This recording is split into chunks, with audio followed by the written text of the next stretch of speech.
Every morning the world starts quietly, one soft light at a time. Homes flicker awake, shops open. People take those first small steps into a brand new day. And in all of that ordinary movement, there's something kind of extraordinary. A moment worth noticing, a spark you feel before you even name it.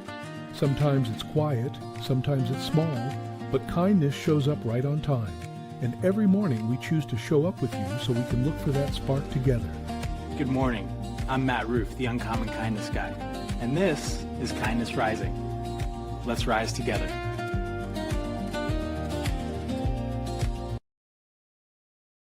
Yes, it's true. It is morning and it is good. Good morning, everyone. Welcome to Kindness Rising this morning. I've got a quick question for you. Have you ever shouted at the television? Absolute, unwavering certainty and confidence during a game show, only to immediately discover that you were spectacularly wrong? That's the same with me. Today we're talking about curiosity, trivia, learning, and game shows. Some of my favorite stuff. Good morning, everyone. Absolutely. Keith, Jess, Kathleen, welcome in this morning. As I had an itch on my nose. All right. Remember when just a normal, average-looking software engineer walked onto that Jeopardy set and accidentally became a national legend? One day in 2004, Ken Jennings won his first game.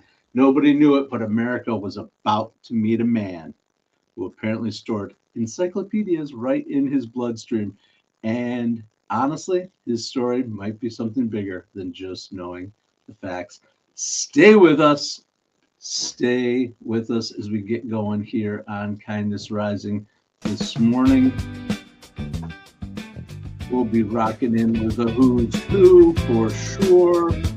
We're going to be tough. Sully, good morning. Roseanne, yes. The whole crew. I think I have full attendance, and I know there are new people out there. I see you. I see you. You don't know that I see you. The numbers are bigger than the names reflected in the chat. We are chatters here. We get involved. We interact. We get engaged on Kindness Rising. Subscribe to the channel and come here every weekday, 7:30 a.m. Eastern, to rise with a little bit of kindness. Turn the music way down. To rise with a little bit of kindness, a little bit of less rage bait, more high fives for humanity getting up on the right side of the bed at 7:30 a.m. Eastern, or just having a good old half hour of chit chat, positivity, and good community.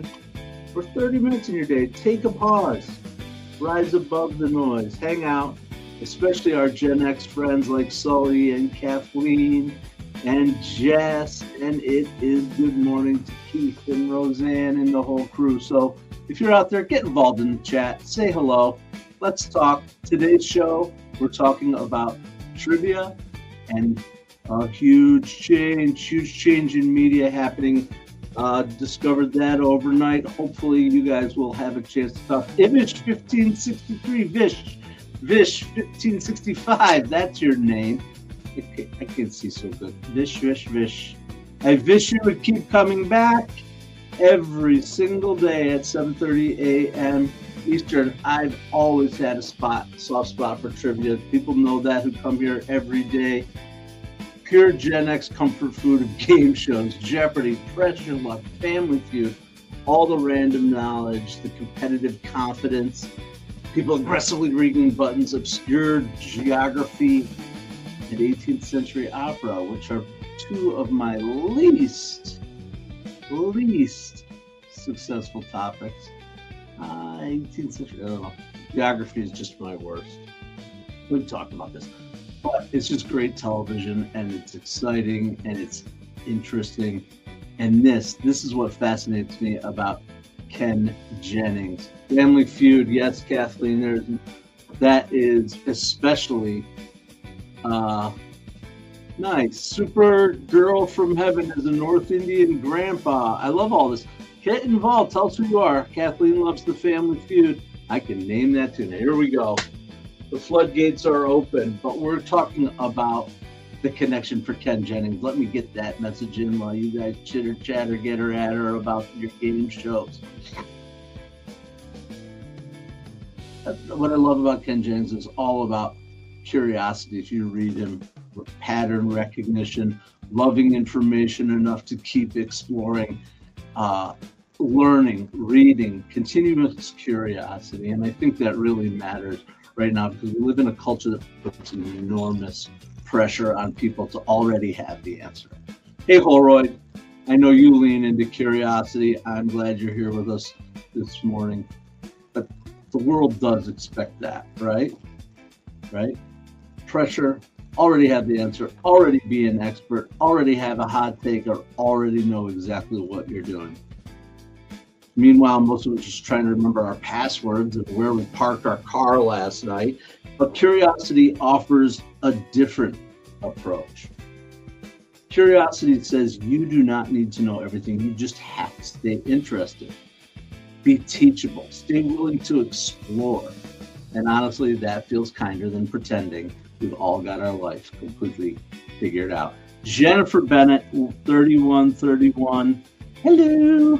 Welcome in. Good morning to Kindness Rising. Vish from India, 1565. You got Vish from India coming to us.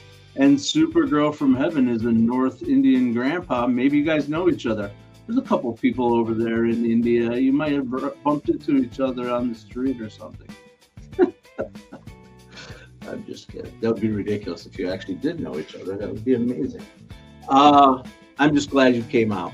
Come join us. It's 7:30 a.m. Eastern. I don't know what time it is in your part of the world, but I do think it would be wonderful if you became part of our community by subscribing to the channel and getting involved and answering our Who's question.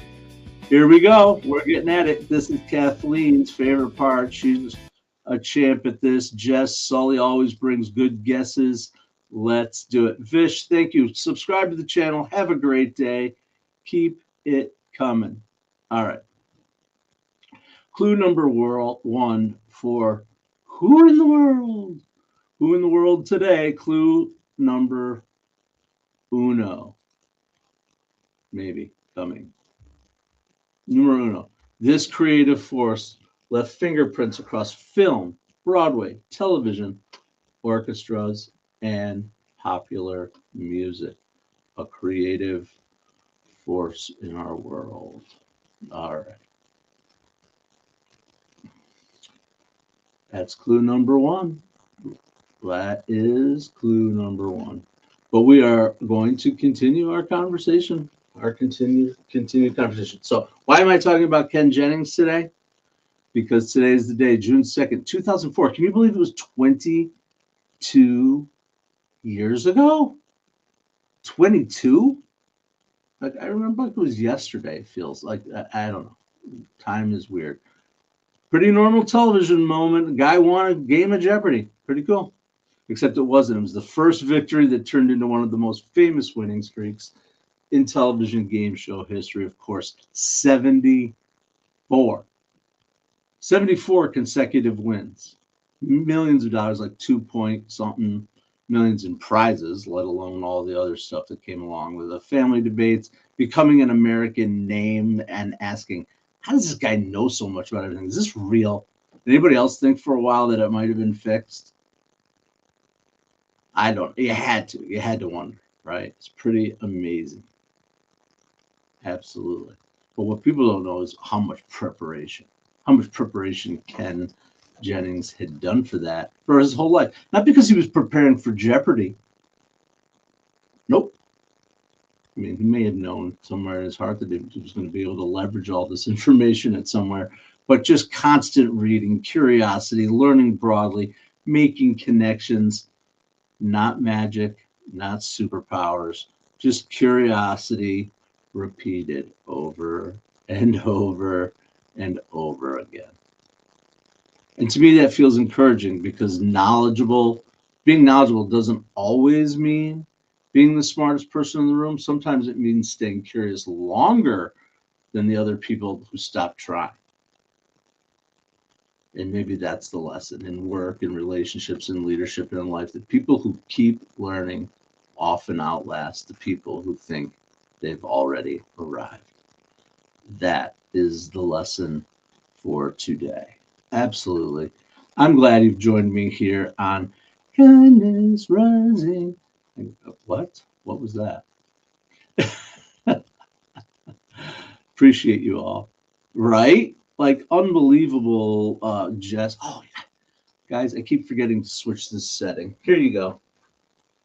I think everybody's seeing everything anyway because you're all on YouTube, so you can have your own chat there. But put it up there in case our friends from over on LinkedIn choose to join us. Thought about re-expanding. I used to stream on several YouTube channels, Facebook, Insta, like everywhere. And I was like, you know what, I gotta focus on one or two things. But anyway, I'm glad you guys joined me on YouTube. Tell your friends, tell your family, subscribe to the channel, and come here for your media spot or your kindness spotlight every single day. Every single day. Hit the drop with me. We're doing a spotlight today that I know people out there in this audience are familiar with. We're going to talk about them anyway. Today's kindness spotlight goes to drum roll. Maybe. Reading is fundamental. You guys remember reading is fundamental? Look at Mr. T. Our buddy Mr. T is back, Jeff. Elementary fool. Anyway, inspiring the joy of reading for 60 years and creating a new kind of readers. Amazing. Curiosity just doesn't naturally appear one day in adulthood. It gets nurtured, fed, and encouraged. Built one question, one story, one book at a time. Absolutely. For decades, Reading is Fundamental has worked to expand children's literacy access and help young people discover the power of reading. Absolutely. That learning can actually be joyful, and honestly, that matters, because behind a future teacher, a future artist and scientist, entrepreneur, writer, or a weirdly dominant trivia player like Ken Jennings, there's often somebody who made curiosity feel welcome, who handed them a book, asked them a question, created space for them to wonder, because kindness isn't just helping people survive. Sometimes it's helping people discover what they might become. Reading is fundamental. I know you guys remember this one. They've been around. A pity the fool. A pity the fool who doesn't love to read. Yeah. All right. Vish, I apologize. I'm just seeing your comment right now. I am from New York. New York, not the city, the other part of New York, the other few square miles of territory called upstate New York. But that's where I'm at. If you're still out there, I appreciate you. All right, reading is fundamental. We all, I think you might remember that. I definitely do. The riff. Reading is fundamental. All right, how about another clue? Are you guys ready for clue number 2? Clue number 1 will taking you way back to clue number 1. This creative force left fingerprints across film, Broadway, television, orchestras, and popular music. Clue number 2 is a composer who helped make ragtime cool again for an entire generation. Fingerprints on film, Broadway, television, orchestras, and popular music. Making ragtime cool again for an entire generation. I bet we've got guesses already, knowing this core group. I bet you've got guessings. I bet you've got guesses already. I hope you do, because I would be disappointed if you didn't. Oh, you don't want to disappoint me, do you? Okay, for real though, for real. We're going to move into this next story. Headlines are happening. Currents. There it is. Wow. Yesterday we were talking about breaking news. Here it is, breaking news. This one's been rolling through the headlines. NBC is making major shifts in its television strategy, including ending the long-running television institution Access Hollywood. 30 years Access Hollywood's been on the air as the company exits its first-run syndicated production. They're showing us the way that the media is changing. Gen X remembers this world. We didn't instantly know everything. Celebrity News had a schedule, 7:30 p.m. 7:30 p.m. is Access Hollywood, right? Or Entertainment Weekly. We subscribed to Entertainment Weekly. It was one of the first gifts I ever bought for Heather when we were dating. Was a subscription to Entertainment Weekly, and we subscribed all the way to the end, all the way to the last issue. It was a couple of years ago now that they stopped publishing the actual magazine, but we look forward to it. We look forward to the Entertainment Weekly dropping and seeing news and catching up on this. It wasn't scandals like the Inquirer as much as just real entertainment news about the stuff that we cared about.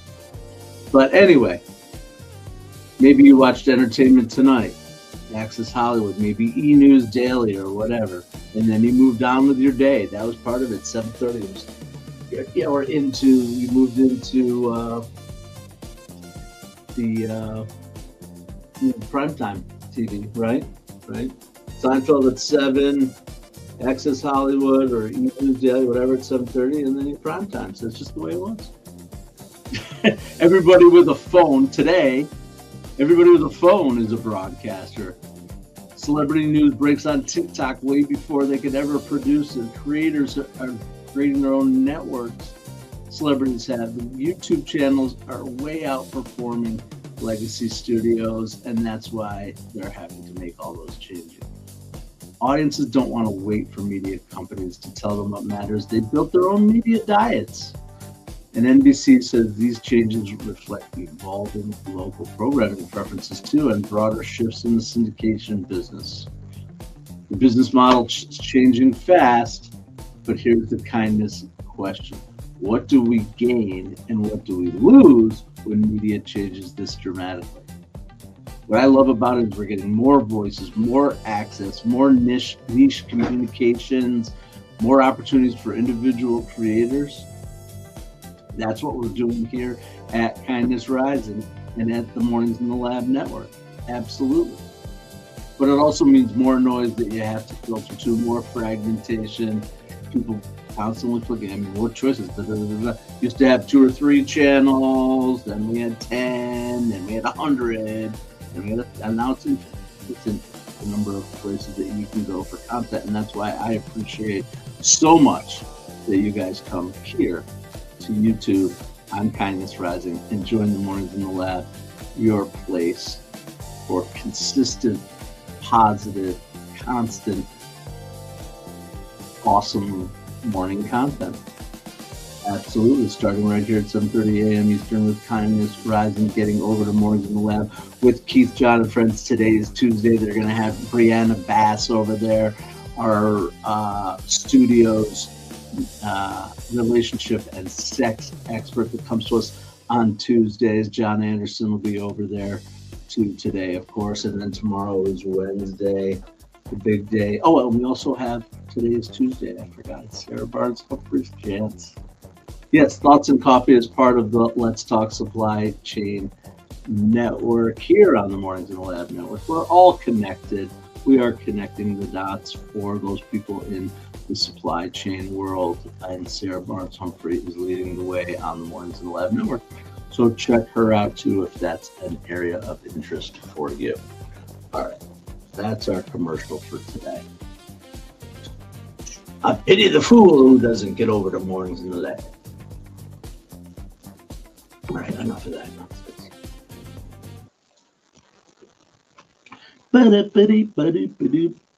All right. Are we ready? Are we ready for the final clue? I don't know if this one's got people's names all over it. I don't know. People don't know this one. Let's find out. Here is your, well, let's review. Clue number one.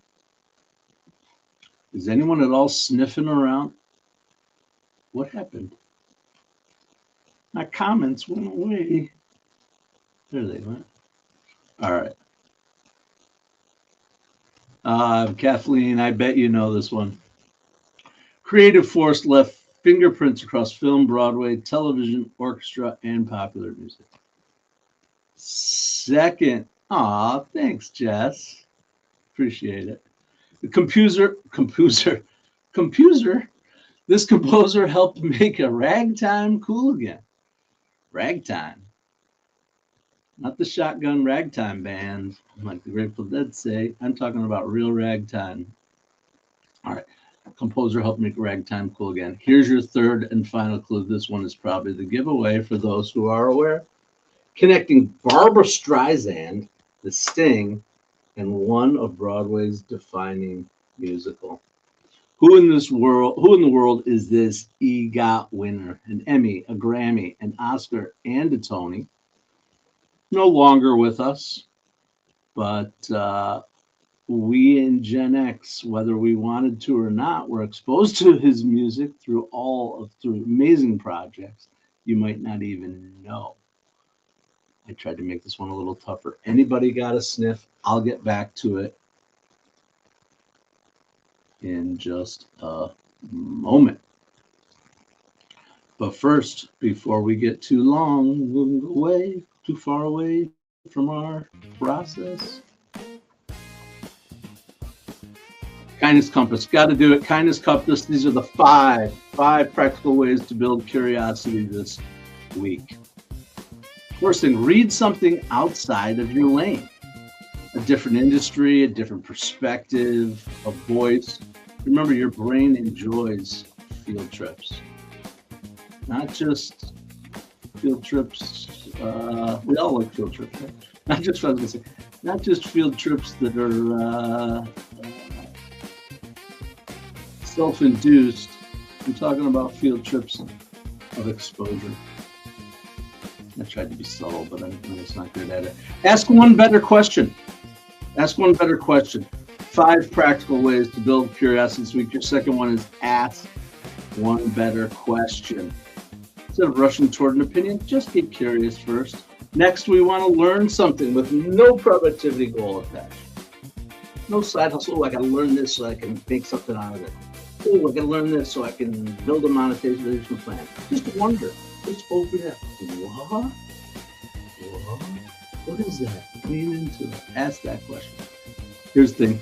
Collect one delightfully useless fact. We actually have a bathroom book, I guess you'd call it. You know, bathroom books. Come on, let's get real. We all have bathroom books. Like the book of useless information. Anyway, after we collect our useful fact, that's oh, here's perfect. Here it is, Kathleen. I think this hint, this tip, this compass point was built specifically for you. You say you're musically a dummy head? Replace that. Not, I'm not good at that. How about I just haven't explored enough of that? Small wording change, very different mindset. You're not musically a dummy head. You just haven't explored enough of it yet. A very different mindset indeed. All right. That's it. That is your kindness compass for today. Absolutely. All right. So, who's left? Who's left to make a guess? You stumped me this time. Random guess is Richard Rodgers. No, not Richard Rodgers.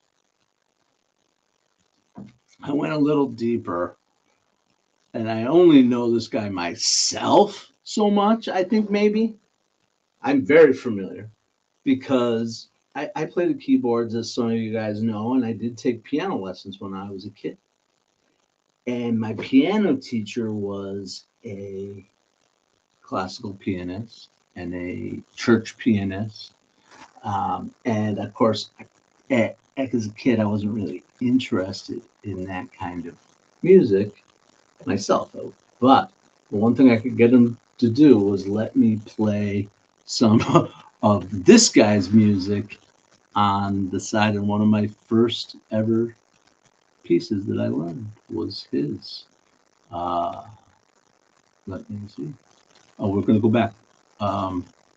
Creative Force, Fingerprints Across Film, EGOT, we told you that. Ragtime, cool, because he wrote the soundtrack. There he is, Jess. Well, Patty is the winner. Patty. See? Patty? I knew it. I knew you'd have the knowledge. Thanks for bringing value. It is Marvin Hamlish. Marvin Hamlish, The Way We Were, The Sting, and he won his Tony for a chorus line. Yep, The Way We Were, he won for Summer Place movie, Barbra Streisand, right? I'm trying to think what he won his Grammy. That might have been the Grammy, and the Oscar was for the Tone, or was for the Sting. I don't know, but he's an EGOT winner. Are you kidding me? EGOT? Never heard of Marvin Hamlish, Kathleen? I recommend maybe we'll have a Marvin Hamlish introduction day. He died several years back. You probably never heard of him, but I know you've heard of his music. That's all I have to say for sure. One singular sensation, right? You know that one maybe? Or A Summer Place, yes. The Way We Were. That was the song that my piano teacher allowed me to learn, was The Way We Were. Those are Marvin Hamlish tunes, along with that ragtime music from The Sting. If you ever seen the movie The Sting, Paul Newman, all that music. Yep.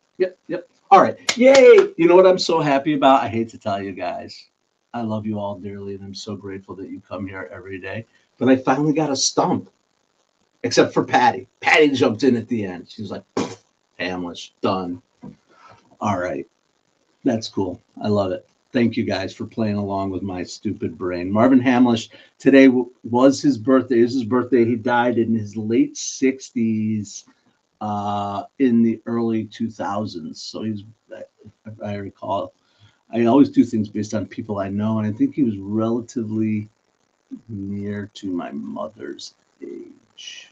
So maybe he's more of a boomer icon. So I went a little deeper today. We'll get back on track with easy guesses next week, or tomorrow. But thanks for playing along with me today as we talked about Access Hollywood. Yeah, it's gone, man. I wonder what Mario Lopez is going to do next. Mario Lopez was the lead host for a while now on Access Hollywood, and I think they've had a rotating cast of characters. I don't really watch the show. I just know enough to observe and dig in a little bit when I hear news. Just enough to be dangerous, for sure. All right. Ken Jennings, now the host of Jeopardy, 24 years ago? 22 years ago, 2004. Ken Jennings had his first Jeopardy victory. Unbelievable.